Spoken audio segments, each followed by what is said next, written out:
Coming up, as Alzheimer's Awareness Month draws to a close, we'll reveal some early warning signs of the disease and coping strategies for patients' families. Stay with us.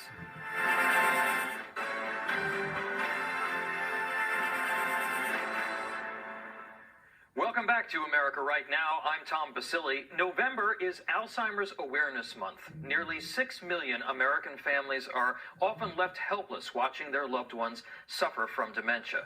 It's a brutal disease, but one that too often goes without discussion. So let's bring in Sherri Snelling for our weekly look at issues facing older Americans. She's the founder and CEO of the Caregiving Club, a strategic consulting firm which helps to support America's 65 million family caregivers. Welcome back, Sherri. Great to be with you, Tom.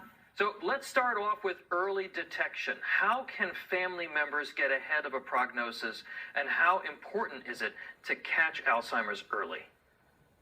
Well, it's extremely important, and I think some of the early warning signs that a lot of people aren't aware of is we think of Alzheimer's as being memory loss. That's certainly one of them. But it's the kind of memory loss that isn't really typical. So for instance, some of us might forget a friend's name that we happen to see after a few years. But if you forget the name of your children or your grandchildren or your spouse or partner or somebody that you see all the time, that's a bigger red flag for us. The other thing is that we start to see that there's a language problem in that a lot of Alzheimer's patients will have confusion over words. They don't hear or understand your words properly. They also may not be communicating properly. We also see heightened agitation and paranoia as the stages of the disease progress. So the 10 early warning signs, by the way, are on the Alzheimer's Association website. I would have our viewers check that out if you have any concerns about a loved one and see if some of these signs are cropping up. What are the resources that are available for families that are often overlooked? You mentioned the Alzheimer's website, but are there others? Because people really, they may see some of these signs, but they're really just not sure where to go or what to do, or what kind of tests could be done to see if there really is a problem.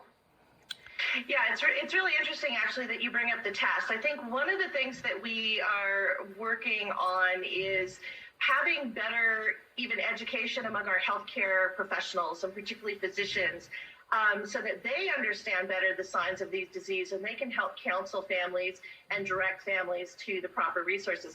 One of the exciting pieces of news, actually, that's happening today is that there is a drug that's being reviewed by the FDA today for possible approval that will hopefully slow or decline the progression of the disease for those who are in the early stages. What makes this kind of exciting, I think, in the Alzheimer's community is that we have not had any new drug therapies in almost 2 decades. So there's been a lot of research, a ton of clinical trials, but we haven't made a whole lot of progress. And I think that's been something that we've been looking for. And this is kind of a nice, happy, optimistic sign that we are starting to make some more breakthroughs. That's terrific. We love good news, particularly on progress with a disease like this. Sherri, what are some of the most misunderstood aspects of Alzheimer's disease? So a couple of things. I think one of the things that most people don't know is that women are actually more affected than men. 2/3 of all Alzheimer's patients are actually women. The other thing that a lot of people confuse with this is they want to know if there's a family or a genetic connection.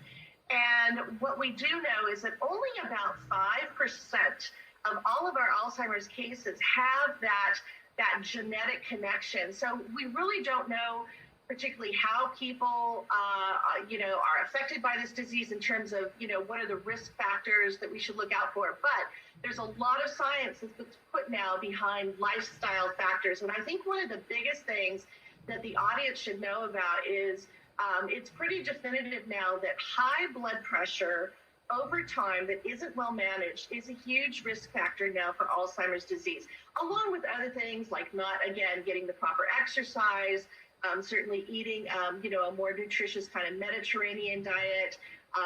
Some of these things are really key. Anything that you can do that we have learned to help our heart health also helps our brain health. It's fascinating. Sherri, you and I, we've talked before about the telomere effect. This has been a very tough year with the pandemic. We've had a divisive election.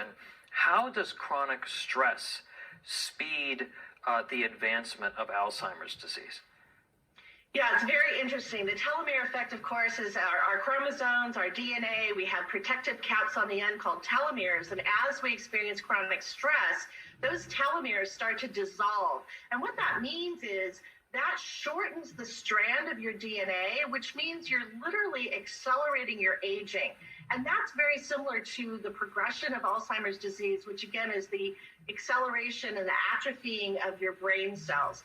So what we do know from the science is that managing chronic stress, and I think, all of us given this year with what we've had to deal with the coronavirus pandemic, everybody is kind of feeling a lot more stress and a lot more anxiety. But we do know that it's really key because it can now be a risk factor for Alzheimer's disease, as can loneliness and isolation. So we really have to balance what's going on with all these other factors in our lives, because we do know that loneliness can actually be another predictive factor.